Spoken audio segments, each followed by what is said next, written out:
ආයිබා මගේ යාළුවෝ ඔක්කොටම වෙනද වගේම අපි B&B ක්‍රියේෂන් අද ආවේ මම ඔයාලට පළවෙනි වීඩියෝ වල කරා ක්‍රාෆ්ට් බඩි එක සහ බිග් ෂොට් A+ එක ගැන මම වීඩියෝ එකක් කරනවා කියලා. ඉතින් අද ආවේ වීඩියෝ එක කරන්න. ඒකට මම අරගෙන තිනවා මගේ ක්‍රාෆ්ට් බඩි එක සහ බිග් ෂොට් මැෂින් එක ප්ලස් එක බිග් ෂොට් ප්ලස් එක. ඉතින් බිග් ෂොට් ප්ලස් එකේ තියෙන්නේ මෙන්න මේ විදියට තමයි තියෙන්නේ. ප්ලේට් 3ක් තියෙනවා. ප්ලේට් 3ක් එනවා. දැන් ක්‍රාෆ්ට් බඩි එකේ ඉන්නේ පොඩි ප්ලේට් දෙකක්. මේකේ එනවා A4 size ප්ලේට් 3ක්, ලොකු එකක් සහ පොඩි දෙකක්. ක්‍රාෆ්ට් බඩි එකට එන්නේ පොඩි ප්ලේට් දෙකක්. ඒත් එක්කම මේවයි දැන් ඔයාලා කරන වැරදි කීපයකුත් මම කියලා දෙන්නම්. අපිට සාමාන්‍යයෙන් දැන් ක්‍රාෆ්ට් බඩි එකක මලක් කපන්න ගියොත් එකපාර දාන්න පුළුවන් සාමාන්‍යයෙන් මල් දෙකක් වගේ එකපාර. සූරියකාන්ත වගේ දානවා නම් උපරිම මල් දෙකක් වගේ තමයි දාන්න පුළුවන්. බිග් ෂොට් එක බිග් ෂොට් ප්ලස් එක ගත්තොත් හැබැයි ඔයාලට ගොඩක් වාසියක් තියෙනවා. මොකද එකපාර A4 ෂීට් එකක්, මේ කියන්නේ ක්‍රාෆ්ට් පේපර් එකක් එකපාරට මේ ෆෝම් ෂීට් එකක් එකපාර කපන්න පුළුවන්. දැන් මෙන්න මේ විදිහට තමයි ක්‍රාෆ්ට් බඩි එකේ තිබ්බොත් තියන්න වෙන්නේ ඔයාලට. මෙහෙම තියෙනකොට එක වාසියක් වෙන්නේ ෆෝම් ෂීට් අපත යන ප්‍රමාණය පොඩ්ඩක් වැඩි වෙනවා. මේකේ තියෙන එක වාසියක් තමයි ඒක. ෆෝම් ෂීට් යන ප්‍රමාණය පොඩ්ඩක් වැඩි වෙනවා. අනිත් එක දැන් ඔයාලා කරන පොඩි වැරද්දක් තමයි සාමාන්‍යයෙන් වීල් ඩැමේජ් වෙන්නත් මේක බලනවා. අපි දැන් සාමාන්‍යයෙන් මේ ක්‍රාෆ්ට් බඩි එක කපද්දි මේ කෙලින් තමයි යවන්න ඕනේ. දැන් සමහරු ප්ලේට් එක අර කලබලෙට මෙන්න මේ ඇන්ගල් එකට ක්‍රාෆ්ට් බඩි එක ඇතුලෙන් යවනවා. ඒ කියන්නේ හදිසියට දැනගෙන නෙමෙයි. එහෙම උනායින් පස්සේ වෙන්නේ ප්ලේට් දෙක ගිහිල්ලා මේ ක්‍රාෆ්ට් බඩි එක ඇතුලේ සයිඩ් එකේ වැදිලා අපි try කරනවා බලෙන් මේක කරකවන්න. එතකොට වෙන්නේ අර මම එක වීඩියෝ එක කරලා ඇති ක්‍රාෆ්ට් බඩි මේ කොහොමද ක්ලීන් කරන්න කියන එක. ඒකේ මම පෙන්නපු වීල් හෝ මේ හැන්ඩල් එක එකෙන් කැඩිලා යන්න බලනවා. ඒකින්ද නිතරම අපි කපද්දි ක්‍රාෆ්ට් බඩි එකට ප්ලේට් දෙක දාලා ඒ ටික දාලා නිතරම මැෂින් එක ප්ලේට් දෙක යවන්න ඕන. කෙලින් මැෂින් එකේ උඩින් අත තියාගෙන අපි ටෙස්ට් කරගෙන තමයි යවන්න ඕන. පැද්දි කපන්න යන්න එපා. ඒකත් වීල් දැති කැඩෙන්න බලනවා. ඒ දැති කැඩුණොත් අපට හදාගන්න පුළුවන්. ඊට වැඩිය ලේසි මං හිතන්නේ පරිස්සම් කරගන්න එක. මේ ප්ලේට් දෙකත් සාමාන්‍ය ප්ලේට් ටික කාලයක් යද්දි ගෙවෙනවා. එහෙම වුණොත් අපට කරන්න පුළුවන් මේ එක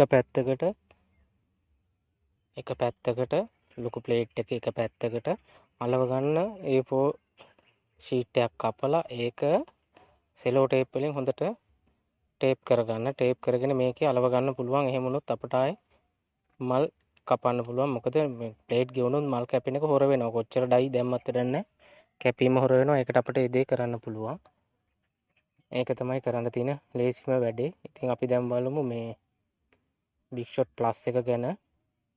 ඒක මේ වගේ ලොකු මැෂින් එකක්. දැන් සාමාන්‍ය වෙළඳ පොලේ නම් මේකක් දැන් ඉස්සර නම් 50 60ත් අතර දැන් 90ක් වගේ වෙනවා. ඒකට එන මේ වගේ ප්ලේට් 3ක් එක සයිස් එකකින් ප්ලේට් දෙකක් සහ ලොකු ප්ලේට් එකක් එනවා. ඝනකම එකක්. ඒක තමයි යටටම දාන්නේ. මේකෙන් මල් කපන එක විතර නෙවෙයි එම්බෝස් ඒ වගේ දේවල් ඊට පස්සේ වෙඩින් කාඩ්ස් කේක් බොක්ස් අනම්මනම් ඒ දේවල් හදා ගන්න පුළුවන්. ඉතින් මගේ ගාව තියෙන ඩයි කට් කීපයක් තමයි අර අනිත් පැත්තේ පේන්නේ ඔයාලට. මම මේ ඩයි කට් ගත්තේ ඔයාලට මේක පැහැදිලි කරලා පෙන්වන්න ඕන හින්දා ක්‍රාෆ්ට් බඩි එකේ සහ ප්ලස් එකේ වාසිය නිතරම ක්‍රාෆ්ට් බඩි එක තියද්දි ඝනකම් ප්ලේට් එක ක්‍රාෆ්ට් බඩි එකනේ ප්ලස් එක තියද්දි ඝනකම් ප්ලේට් එක යටට ඊට උඩින් තව ප්ලේට් එකක් එනවා. ඒකෙට තමයි අපි තියන්නේ ෂීට් එක. මෙන්න මේ විදිහට සම්පූර්ණ ෂීට් එකම තිබ්බා. ඊට පස්සේ ඒක උඩ අපිට තියෙන්නේ මේ ටික තියාගෙන යන්න.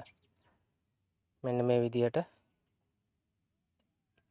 එකින් එක තියාගෙන යන්න පුළුවන්. මේකෙදි එකම වාසිය තමයි අපට සාමාන්‍ය මල් පෙත්ති වල ඇතුළට හිටින්න අනිත් ඩයිස් ටික ගානට ෂීට් වෙන්නම තියන්න පුළුවන්. ඒ chance එක තියෙනවා. ඒත් එක්කම දැන් මැදවල් වල තියෙන හිඩස් වලට අපේ පොඩි ඩයි පොඩි මල් කපන ඒවා ඒ වගේ දේවල් දාන්න පුළුවන්. මම දැන් මේ කීපයක් දානවා. මේ ෂීට් එක පිරෙන්න මම දාගන්නම්. එකින් එක මෙන්න මේ විදිහට දාගන්න පුළුවන් ඩයි වර්ග. ඔයා ළඟ තියෙන ඩයිස් ප්‍රමාණය අනුව ඉතින් මේකට දාගන්න පුළුවන්. බය වෙන්න දෙයක් නැහැ. හොඳට කැපෙනවා. කැපෙන්නේ නැත් සමහර වෙලාවට මේවා කැපෙන එක අඩු වෙනවා. ඒ ගැන බය වෙන්න එපා. ඒකටත් මම කරන්න ඕන දේ දැන් ඉදිරි ඉස්සරහට කියන්නම්. මොකද්ද කරන්න ඕන කියලා. මොකද මේ ඒකටත් පිළියම් තියෙනවා. මොකද මටත් උනා. මොකද ටික කාලයක් යනකොට ප්ලේට් එක ගෙවෙනවා. ගෙවිද්දි සාමාන්‍යයෙන් ප්ලේට් එක අර කවාකාර වෙනවා. يعني කර්ව් එකක් ගන්නවා එකම පැත්තක පද්දි. එතකොට ප්ලේට් එකේ පෙත්ත දෙපැත්ත මාරු කරන්න. එතකොට ගානට ආයි ප්ලේට් එක ෆ්ලැට් වෙනවා. මේ විදිහට හැමතැනම හිඩස් හිටින් නැති වෙන්න ඒ හිඩස් වලටත් පොඩි පොඩි ඩයි කට් තියෙන ඒවා ඔක්කොම දාගන්න පුළුවන්. මෙන්න මේ විදිහට මේකක් ගත්තොත් ඔයාලට සාමාන්‍ය මල් ලෝඩ් එකක් ආවොත් දෙන්න පුළුවන් ඉක්මනට. මොකද එකපාර දැන් රාහ බඩි එකක අපිට දැන් සූර්යකාන්ත මලක් කපන්න උනොත් පෙති දෙකක් එනවනේ. පෙති දෙකක් එනකොට හදිසි වගාව සූර්යකාන්ත එක ඩයි එකක් නම් තියෙන්නේ. අපිට මැෂින් එක දෙපාරක් කරකවන්න වෙනවා. ඒ දෙපාරට කැපෙන්නේ එක මලයි. දැන් මේකේ තනි පාරෙන් දැන් මං ගාව සූර්යකාන්ත ඩයි 4ක් විතර තියෙනවා. ඒකින්ද මල් දෙකක් එකපාර කපන්න පුළුවන්. ඒක තමයි ලේසි අපිට. ලොකු මැෂින් එකක් තියෙනවා නම් පොඩි මැෂින් එක හොඳයි. තමන්ගේ ව්‍යාපාරයක් තමන් කරනවා නම් ඒ කියන්නේ තමන් සිරිප් හදලා විකුණනවා නම් ඇත්තටම පොඩි මැෂින් එකක් ඇති. ලොකුවට බිස්නස් එකකට වගේ මල් කරනවා නම් ඒ ප්ලස් එකක් ගන්න නැත්නම් හොඳයි. බිග් ෂොට් ප්ලස් එක. මොකද මේ කාලය ඉක්මන් කරගන්න. මොකද කස්ටමර් කෙනෙකුණත් අපෙන් ඉක්මනට මල් ටික බලාපොරොත්තු වෙන හින්දා. ඉතින් මෙන්න මේ විදිහට මේ අලුතෙන් ආපු ඩයි එකක් මම ඔයාලට කියලා ඇති. මම මේ කිසිම ඩයි එකක් ලංකාවෙන් ගත්තේ නැහැ. අලි එක්ස්ප්‍රස් එක හරහා තමයි. ඔයාලට මම අලි එක්ස්ප්‍රස් එක සම්බන්ධ වීඩියෝ එකක් දාලා ඇති. බය නැතුව ඕඩර් දාන්න. ඒකෙන් ගෙදරටම බඩු වෙනවා. දැන් මම මේ යාපු එකක් තමයි දැන් තමයි කැඩුවේ. මේ ඔයාලට පෙන්වන්න ඕන හින්දා මේ විදිහට එකට එන්නේ ඔක්කොම සෙට් එකම එකට එන්නේ ඔය විදිහට මේ විදිහට තියාගන්න පුළුවන්. තවත් අපිට ගොඩක් මල් තියන්න පුළුවන්. ඉතින් මම හැම ඉඩ ප්‍රමාණයම වැහෙන විදිහට මේක තියාගෙන යනවා. මෙන්න මේ විදිහට අපි තව එකක් අරන් ඒකත් අපි තියනවා. මොකද මේකෙන් එකපාර උපරිම ප්‍රයෝජනයක් ගන්න ඕන හින්දා මෙන්න මේ විදිහට දිගටම තියාගෙන ගිහිල්ලා එකපාර අපට සාමාන්‍ය මල් වර්ග 4 5ක් 6ක් විතර එකපාර කපා ගන්න පුළුවන්. ඒක තමයි මේ ප්ලස් බිග් ෂොට් ප්ලස් එකේ තියෙන ලොකුම වාසිය. බිග් ෂොට් එකක් තියෙනවා. බිග් ෂොට් එක ඇවිල්ලා A4 සයිස් එක දෙකට නැවුවම එන ප්‍රමාණය. සාමාන්‍යයෙන් බිග් ෂොට් එකක් ගන්නවට වැඩිය මේ බිග් ෂොට් ප්ලස් එක ගන්න එක මම හිතනවා ඔයාලට ලාභයි කියලා. සාමාන්‍යයෙන් දැන් බිග් ෂොට් එකකුත් 40කට විතර යන්නේ. ඉතුරු ගාණක් දීලා මේකක් ගන්න එක ලාභයි බිස්නස් එකක් කරන්න ඉන්නවනම්. අරක ගන්නවට වැඩිය. ඉතින් තව හිඩස් ටිකක් තියෙනවා. මම ඒ ටිකටත් පොඩි ටිකක් දාගන්නවා. මොකද පොඩි මල් හෙයා බෑන්ඩ් වලට යනවා. ඊට පස්සේ ඉයර් රින් ඒ වගේ දේවල් වලට පොඩි මල් යන හින්දා හැම තැනකටම එකපාර දාලා කපා ගත්තට පස්සේ අපට ලේසි. දෙපාරක් යනවට වැඩිය. අනිත් එක ෂීට් එකේ අපට ෂීට් එකෙන් උපරිම වැඩ ප්‍රමාණයක් ගන්නත් පුළුවන්. ඔයාට ඕන නම් ඉතින් ෂීට් එකේ එක් භාගයක් එක පාටක් භාගයක් තව පාටක් විදියට එහෙමත් පුළුවන්. මම මේ විදියට කපා ගත්තේ කොහොමත් මේ තියාගත්තේ කොහොමත් අපි කපන්න ඕන හින්දා. ඉතින් අර මම ඔයාලට කිව්වා කොළ වර්ග එහෙමත් තියෙනවා කියලා. මම මේ කොළ ඒ කියන්නේ මල් වලට එන කොළ වර්ග දෙක තුනක් දාගන්න හැදුවේ. මෙන්න මේ විදියට අපි මේ මල් වල කොළ වර්ග ටිකකුත් තියා ගන්නවා. පොඩ්ඩක් ඇස්සේ ගැන හිතන්න එපා.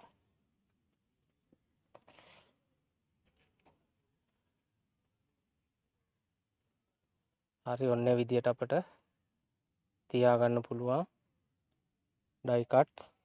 සාමාන්‍ය මෙතනක් තියෙනවා මම හිතන්නේ ඔක්කොම 20කට වගේ ඊට වැඩි ඇති මං ගණන් කරේ නෑ. ඒ වගේ ප්‍රමාණයක්. ඒ වගේ ප්‍රමාණයක් එකපාර කැපෙනවා කියන්නේ යන කාලය ගොඩක් අඩු වෙනවා. මල් කපා ගන්න යන කාලේ. ඊට පස්සේ ඊළඟ ප්ලේට් එක මේ විදිහට උඩින් තියලා අර ක්‍රාෆ්ට් බඩි එක වගේම තමයි ඇතුළට පොඩ්ඩක් තද කරලා මේක කරකවන්න තියෙන්නේ. මේක ඉතින් අර දැන් අරකට වැඩිය පොඩ්ඩක් කරකනකොට ස්පීඩ් ප්ලේට් එක උනත් යනවා. ඔක්කොම එකපාර කැපිලා එනවා. ඒක තමයි තියෙන chance එක. කැපෙන එක හොර වුණොත් අර විදියට දැන් මම කියලා දෙන්නම් ඒක මොකද්ද කරන්න ඕන කියලා. මාත් ඒ විදියට තමයි මගේ එකත් කැපෙනවා හොර වෙලා. ඒ කියන්නේ කාලයත් එක්ක ප්ලේට් ගෙවෙනවා. ඒ වගේ වෙනකොට කැපෙන්න තියෙන සම්භාවිතාවය අඩු වෙනවා. ඒකට බය වෙන්න එපා. ප්ලේට් වල වරදක්වත් මැෂින් එකේ වරදක්වත් නෙමෙයි. ප්ලේට් එක පොඩ්ඩක් අර දැති වලට කැපිලා තමයි එහෙම වෙන්නේ. ඒකින්ද ඒකටත් කරන්න ඕන කියලා දැන් මම කියලා දෙන්නම්.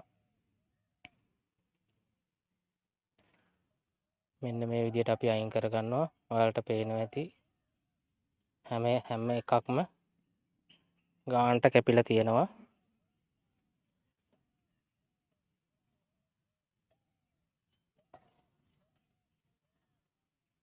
ඔන්න ඒ වගේ ගානට මල් වල පේනවා ඇති සාමාන්‍ය මේ ඔයාලට මේ විදිහට ගානට කැපිලා තියෙනවා. ඊට පස්සේ අපිට ගලව ගන්න තියෙන්නේ මේක හරි ලේසි ඉක්මන කරනවා. පේනවනේ. ඔන්න ඒ විදිහට ඔක්කොම ගලව ගන්න පුළුවන්. කිසිම ප්‍රශ්නයක් නැහැ. ලස්සනට ගැලවෙනවා. ඔක්කොම එකපාර දැම්ම කියලා ප්‍රශ්නයක් නැහැ. ඒ දාද්දි කවදාවත් ඩයි එකක් උඩට ඩයි එකක ධාරයක්වත් හිටින විදිහට දාන්න එපා. එහෙමනොත් කැපෙන්නේ නැහැ. එහෙමනොත් ඩයි එකක් ඩැමේජ් වෙනවා. මැෂින් එකටත් ඩැමේජ් වෙන්න පුළුවන්. මොකද ෂීට් කියන්නේ ටයිට් එක වැඩි වෙලා.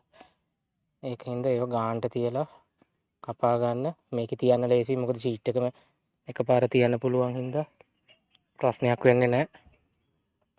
මෙන්න මේ විදිහට අපිට කපා ගන්න පුළුවන්. ඔන්න ඒ විදිහට. ඉතින් මම ඔක්කොම ගලවන්නේ ඔය විදිහට ලස්සනට අපිට ගලව ගන්න පුළුවන්. දැන් මම කියනම් හදිසියේ ඔයාලට කැපෙන්නේ නැති වුණොත් ඔයාලට කරන්න පුළුවන් පිළියම මොකද්ද කියන එක. දැන් අපි හිතමු කැපෙනවා හොරයි හරියට ගැලවෙන්නේ නැහැ කියලා. එහෙම වුණොත් ඔයාලා කරන්න ලොකු ප්ලේට් එක තියෙන යටට තියෙන ලොකු ප්ලේට් එක සහ පොඩි ප්ලේට් එක මැදට A4 ෂීට් දාගන්න. ඉස්සෙල් එකක් දාලා බලන්න, දෙකක් දාන්න. එහෙම බැරි වුණොත් CR පොත්වලට එන පිට කවර් එන්නේ පොඩි කාඩ්බෝඩ් එක ෆයිල් කවරට වැඩ තුනීනේ එක. ඒකක් දාගන්න බලන්න. නැත්නම් A4 ෂීට් එක දාලා ඒක උඩින් ප්ලේට් එක තියලා බලන්න හරියනවා. එකපාරට ලොකු ඒව දාන්න එපා. එහෙම වුණොත් මැෂින් එකෙන් යන්නේ නැහැ. ඩැමේජ් වෙන්න පුළුවන් මැෂින් එක. A4 ෂීට් එක වගේ තියලා බලන්න. සාමාන්‍යයෙන් A4 ෂීට් 3ක් තියන්න උනොත් ඔයා A4 ෂීට් 3 අයින් කරලා ඔය CR පොත් වලට එන පිට කවරේ වගේ තුනි බෝඩ් එකක් අරගෙන ඒක තියාගන්න. නැත්නම් එක්ස්ට්‍රේ කාඩ් තියෙනවා. එක්ස්ට්‍රේ කාඩ් එකත් හොඳයි. එක්ස්ට්‍රේ කාඩ් එකක් තිබ්බත් අවුලක් නැහැ. ඉතින් ඕක තමයි මගේ වීඩියෝ එක. ක්‍රාෆ්ට් බඩි සහ බිග් ෂොට් ප්ලස් එකේ වෙනස මොනවද වෙන්නේ කියන එක තමයි මම අද ඔයාලට කියලා දුන්නේ. ඉතින් මගේ වීඩියෝ එක හොඳයි නම් ලයික් කරන්න. දැන්ම